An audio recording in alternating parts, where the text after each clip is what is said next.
continuamos aquí, lo prometido es deuda. Vamos a hablar ya con Carla Montero, que presenta la Tabla Esmeralda. Estos días está en muchísimas ferias del libro de toda España y ha hecho un huequito para hablar con nosotros de la editorial Plaza de Janés, la que tan bien nos tratan, la Tabla Esmeralda.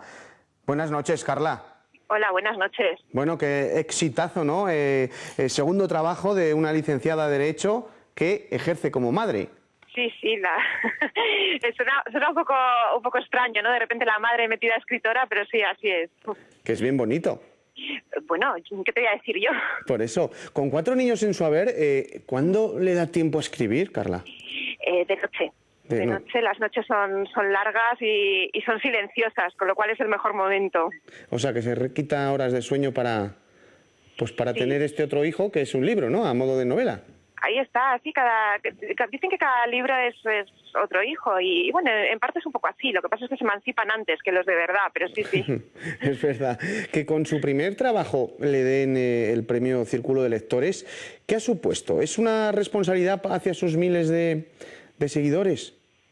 Hombre, sí, el premio Círculo de Lectores es precisamente la particularidad que tiene es que lo votan los propios lectores. Entonces, desde el momento en que ellos te avalan y ellos te abren la puerta al mundo editorial, pues sí, claro, sientes una responsabilidad hacia ellos de ofrecerles lo que en cierto modo esperan, ¿no?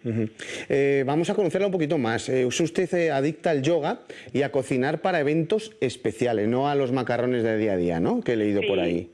Sí, hombre, es verdad. Al final la cocina del día a día no es un placer, es una obligación. Pero sí, me gusta cocinar, me distrae y me gusta reunir a la familia, a los amigos en torno a la mesa. ¿Su receta favorita, suya, propia? Mi receta favorita mía, pues a mí me gusta mucho hacer postres. Soy muy golosa y tengo una tarta de chocolate que me sale estupendamente. Ay, tendremos que ir a visitarla algún día. Sí, hombre, por supuesto. Bueno, pues vamos a hablar de la Tabla Esmeralda. Vamos a catalogarlo como, se puede catalogar o bien como otra novela de nazis o como la obsesión del Führer por el arte.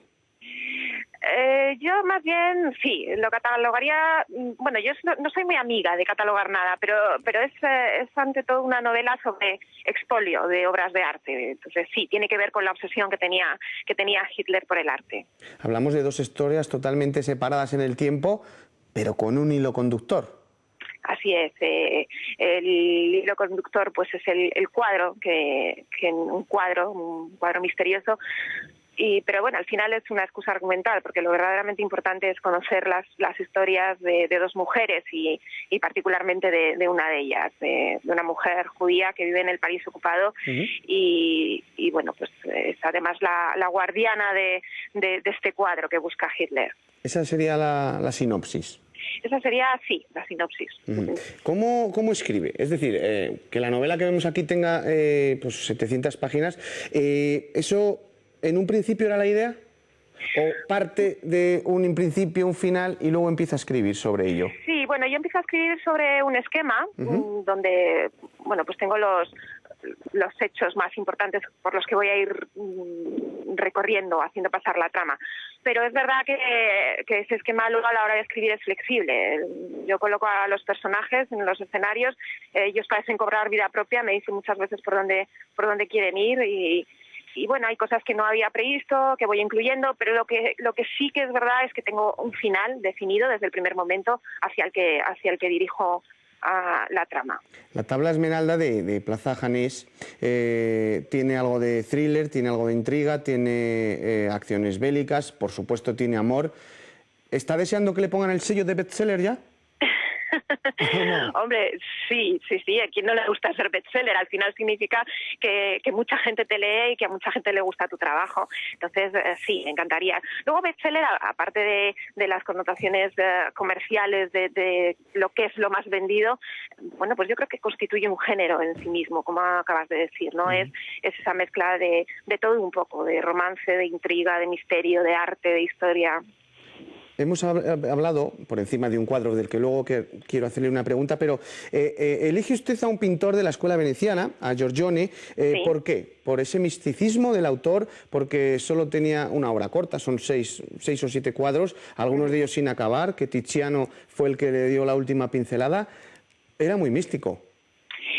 Sí, Sí, la verdad es que Giorgione es una figura que encaja muy bien en la trama de la tabla Esmeralda, precisamente por eso, porque es un pintor bastante enigmático, no solamente porque su biografía es un misterio, hay muy pocos datos acerca de él, sino también porque parece ser que era un amante de la astrología, de la alquimia, y que su obra pues recoge símbolos de estas disciplinas. Entonces encajaba muy bien precisamente porque al final la novela, otro de sus ingredientes pues es la obsesión de Hitler por el ocultismo y por los objetos mágicos. Era la época, ¿no?, de la alquimia.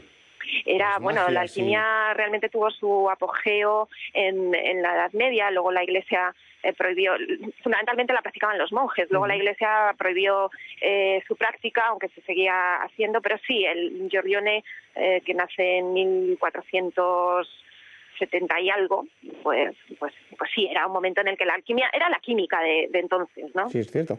Carla, ese cuadro inventado, porque no, Giorgione no lo pintó, el astrólogo, ¿no? Es inventado. No, es ficticio, sí. ¿Y cómo es? Bueno. ¿Cómo lo ha imaginado usted? Yo no llego a describirlo en la novela. Sí que es verdad que yo tengo una imagen de cómo sería el cuadro, pero no llegué a describirlo de forma deliberada, porque también quería que el lector se hiciese un poco una idea de cómo podía ser el astrólogo, su propia idea. Bueno, tengo alguna pregunta más. ¿Podemos? Como sé que tiene muchas entrevistas estos días... Sin problema. Sí, nos deja entonces. Bueno, pues me gustaría saber su opinión sobre el mundo de la pintura. ¿Qué cree usted que tienen los pintores, ¿no?, en ese afán por descubrir lo oculto entre esas pinceladas? Siempre se dice, ¿no?, que hay cosas ocultas en los cuadros. Sí, cada cuadro tiene una historia y no necesariamente tiene que ser algo muy místico ni muy mágico, pero desde el momento en que uno crea algo, efectivamente pues ahí hay una historia detrás. Yo lo he visto ahora muy recientemente. Nosotros presentamos la novela esta en el Museo del Prado en Madrid con una vista privada y tuvimos una guía fantástica que cada cuadro en que se detenía nos contaba una historia maravillosa, una anécdota, una curiosidad. Entonces, evidentemente un pintor cuando se pone delante de un lienzo, pues tiene mucho que decir. ¿Leonardo le ha influenciado un poquito en ese misticismo, en esas ideas? Bueno, Leonardo es una figura que la verdad es que es fascinante, porque es un hombre muy polifacético, es un hombre que hizo de todo y sí, siempre vale de referencia para muchas cosas, pero bueno, tampoco ha sido una influencia muy especial. ¿Y la tabla Esmeralda qué nos va a descubrir de Hitler que no conocíamos? La tabla Esmeralda yo tampoco, sobre todo habla más de Himmler que de Hitler. El personaje de Hitler la verdad es que está ya muy tratado por la literatura en general, y yo en este caso me quería centrar más en Himmler, que es una figura también bastante perturbada. Usted, yo sé que su pasión también es la historia y la investigación. ¿Cómo ha sido este trabajo, Carla, de investigar para hacer la tabla Esmeralda?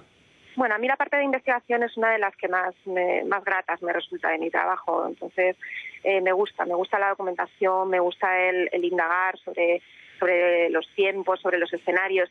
Y ahora con Internet, la verdad es que a los autores o a cualquier persona que se dedica a la investigación, pues se les facilitan mucho las cosas. Por otro lado, también es un arma de doble filo, porque ahí hay de todo. Hay fuentes fidedignas y otras que no lo son tanto. Entonces, pues uno tiene que aprender a cribar. Pero es una herramienta muy útil. Tienes acceso a bibliotecas, tienes acceso a archivos, tienes acceso a documentación y luego incluso también a determinadas personas con las que en un momento dado quieres tener una entrevista. Ajá. ¿Y por qué cree que esta novela atrapa? ¿Perdón? ¿Por qué cree que esta novela atrapa? Porque bueno, atrapa. Yo creo que al final es el resultado de que es precisamente una mezcla de todo un poco. Entonces, cuando consigues hacer esa mezcla equilibrada de varios ingredientes, consigues que la gente se identifique con los personajes, se meta en los escenarios y quiera saber más sobre ello. Ya para ir terminando, sobre todo lo que se ha leído o se ha visto del tema nazi y sobre las formas de hacerlo, ¿con qué se queda usted? ¿Qué historia le ha motivado más? Yo, por ejemplo, para mí La vida es bella. Me parece una forma de tratar el tema es impresionante. Perdón, es que a veces se me corta y no, como estoy con el móvil no oigo bien. Nada, repito, hemos visto mucho y hemos leído mucho sobre el tema nazi y de las formas de tratar este tema. ¿A usted cuál le ha cautivado más? A mí la vida es bella. Por ejemplo, ahora relacionado con este tema la película El tren me parece que es fascinante en cuanto a lo que es el expolio de obras de arte nazi. Bueno, ¿hay contactos para llevar esta novela al cine? Bueno, de momento no. ¿Y le gustaría? Sí, yo creo que, yo soy de una generación muy audiovisual, entonces no solamente tengo mis referencias literarias, sino también cinematográficas, y me encantaría que una historia que es, de cierto modo, mía, pues fuese llevada a la pantalla. Será una película larga. Bueno, eso ya es cuestión de los guionistas. Bueno, la última.